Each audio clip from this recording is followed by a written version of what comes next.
Sasa kuna huyu mdada hapa anamtongoza mchungaji na mchungaji akaa amemkataa. Sasa alichokifanya akaamua achane nguo na akakaa chini na kuanza kupiga kelele, msaada, msaada jamani, msaada, mchungaji, mimi nimekuja nikiwa na shida. Mchungaji akaniambia yeye anataka kulala na mimi nikawa nimekataa, akanichania nguo na akataka kunibaka. Nikajua yeye ni mtu wa Mungu, lakini hichi ndio alichonifanyia. Sasa kwa tukio lililotokea ikabidi wakae kikao, na kiongozi anasema, mchungaji anasema hajui chochote kuhusiana na tukio lililotokea. Na wakati huo dada aliyeuza kesi ndo anaingia, akawa amekaa na kiongozi anasema, sasa elezea kitu gani ambacho kilitokea kati ya wewe na mchungaji. Na mama anasema, karibu mwanangu. Dada anasema, asante mama. Nilikuja hapa kwa ajili ya ushauri kwa sababu nilikuwa napata ndoto mbaya usiku, lakini kilichonishangaza nilivyoingia chumba cha mchungaji alikuwa ananiangalia sana na akaniambia ananipenda na akawa anataka kulala na mimi. Nilivyomkatalia akaamua achane nguo yangu kwa nguvu na kutaka kunibaka. Nilipoanza kupiga kelele watu wakakimbia na wakafungua mlango, ndio wakanikuta ndani. Unaweza kutuambia maneno ambayo yeye alikwambia? Ndiyo, nakumbuka maneno kama mwili wako mtamu sana na nafikiri kama naweza nikafanya mapenzi na wewe. Mchungaji anashangaa, nini mimi? Sema ndiyo wewe. Unafikiri naongea na nani? Waumini wakawa wameitwa na kiongozi anasema, kanisa, Pastor Ken alikuwa anataka kumbaka mwanamke wakati wa ushauri. Waumini wakashangaa, lakini Mungu akaingilia kati. Kwa hiyo uamuzi wa bodi ya kanisa umeridhia kwamba mchungaji Ken atasimamishwa kwa muda. Sasa tusimame. Pastor Ken, njoo mbele hapa. Basi mchungaji Ken akawa amesogea na kiongozi akawa anasema, sasa kanisa tumuombee Pastor Ken kwa sababu kitu ambacho amekifanya hakimpendezi Mungu. Kwa hiyo tumuombee ili Mungu ampe rehema na aendelee kuwa vizuri. Basi walianza kusali pale. Baada ya miezi 6 wote tukae chini.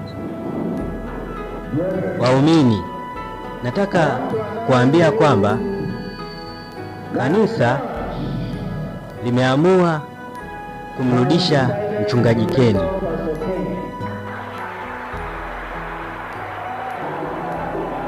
Basi kila mtu akawa amefurahi pale, na mchungaji Ken baada ya hapo akaenda kutoa neno. Yule dada bwana yupo na boyfriend na anamwambia, baby, sizioni siku zangu. Mwamba anamwambia, subiri. Kwa taarifa yako, mimi na wewe hatujawahi kutana na hatujuani. Chukua vitu vyako na uende. Nisamee baby. Basi mwamba akamfungia mlango.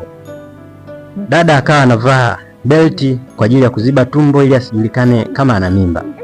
Sasa hapa mama wa mchungaji anasema, kitu gani kinaendelea? Tumemwona mtoto hapa, sema na hamjui nani kamleta hapa.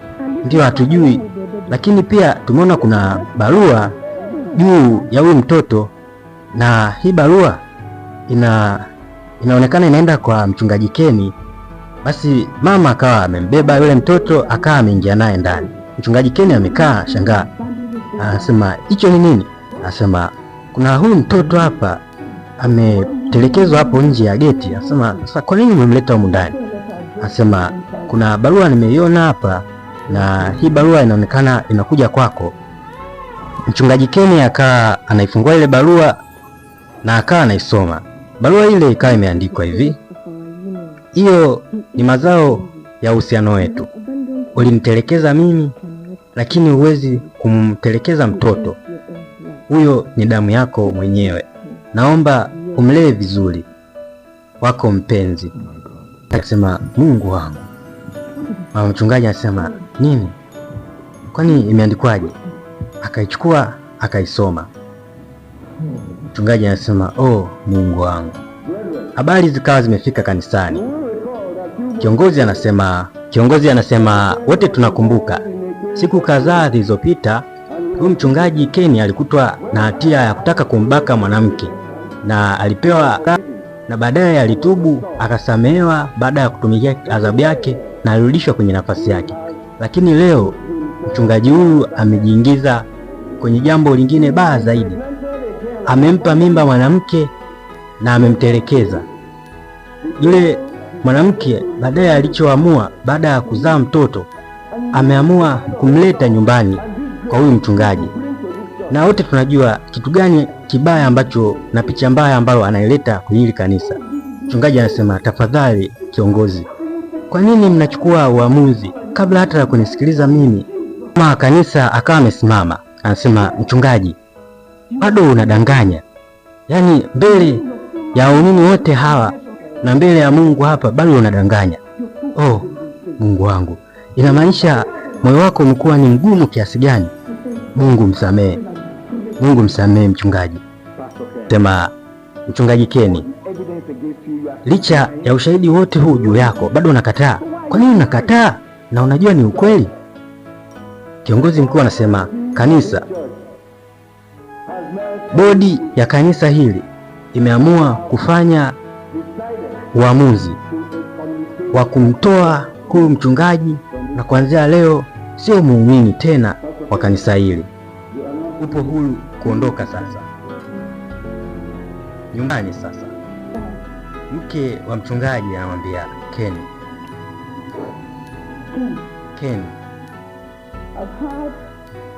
nimesikia vituko vyako vingi sana na nimechoshwa na aibu zako na vituko ambavyo umeniletea.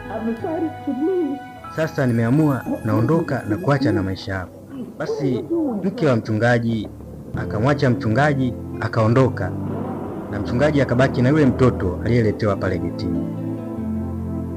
Yule dada wa mwanzoni aliyesingizia anataka kubakwa, yule dada ameenda hospitali na daktari anamwambia hizo hapo karatasi. Anambia dokta, hizi ni nini sasa? Anambia wewe una shida na una shida kubwa sana, kansa ya kizazi.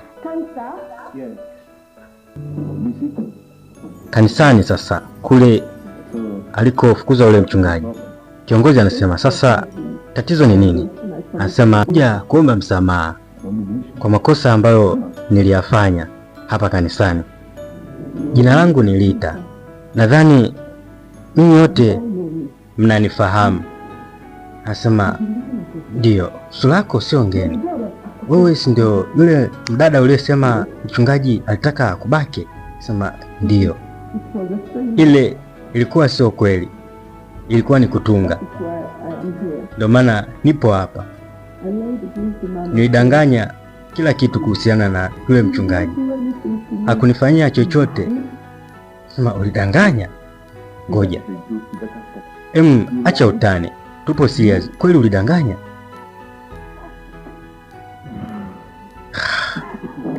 Kila mtu akawa anashangaa.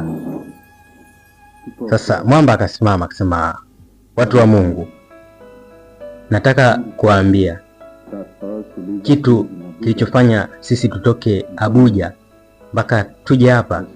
Kuna kitu ambacho kinaendelea.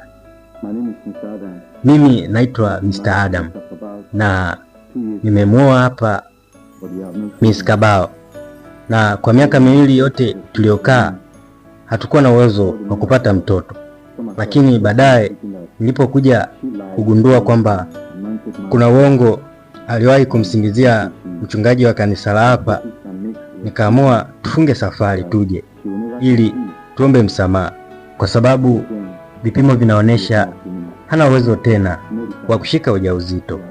Kwa hiyo tumekuja kuomba msamaha. Dada naye anasema samahani, sitarudia tena. Sasa kuna hii nyumba hapa, huyu mdada ambaye alimsingizia mtoto mchungaji akamtelekezea, anaumwa na yupo kitandani, anaitwa Flora. Na wamefika anamwambia Flora, sema vipi Flora, unaendeleaje? Sema hakuna matumaini yoyote, nahisi bado naumwa sana. Sema ngoja kaa kwanza, sema utakuwa sawa, usijali. Flora anamwambia baba kwa uchu, analia, mimi kuna kitu kizito kwenye moyo wangu ambacho nataka nikiseme. Kuna msamaha nataka kuomba. Mimi nilimdanganya yule mchungaji, niliwahi kupata mimba na alipata mimba na mtu mwingine, lakini nilivyoenda kumwambia alikataa ile mimba na akanifukuza kwenye nyumba yake.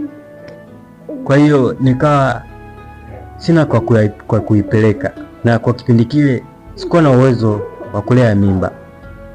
Kwa hiyo nikaamua baada ya kuzaa nimchukue yule mtoto nimpeleke kwa yule mchungaji. Nilimwacha pale getini kwao na baadaye nikakimbia. Niliona hiyo itakuwa ni njia rahisi, kwa sababu yule mchungaji alikuwa ana skendo za kutaka kubaka. Sikutaka kumuua mtoto wangu, kumtelekeza peke yake. Nikaamua kuandika barua nikaipeleka getini kwa yule mchungaji, na nikisema kwamba yule mchungaji alinipa mimba na akaikataa, akanitelekeza. Basi nikasema yule mtoto ni wake kwenye ile barua, na ile barua haikuwa ni ya kweli. Kwa hiyo leo ninaomba nisamee, na ninaomba mkaniombee msamaha kuhusu yule mtu wa Mungu. Naombeni nisamee, naombeni mkaniombee msamaha. Yes, basi hapo inakuwa ni mwisho wa movie yetu fupi. Usiache kusubscribe ili tuendelee kuwa pamoja. Mimi ni Meltho.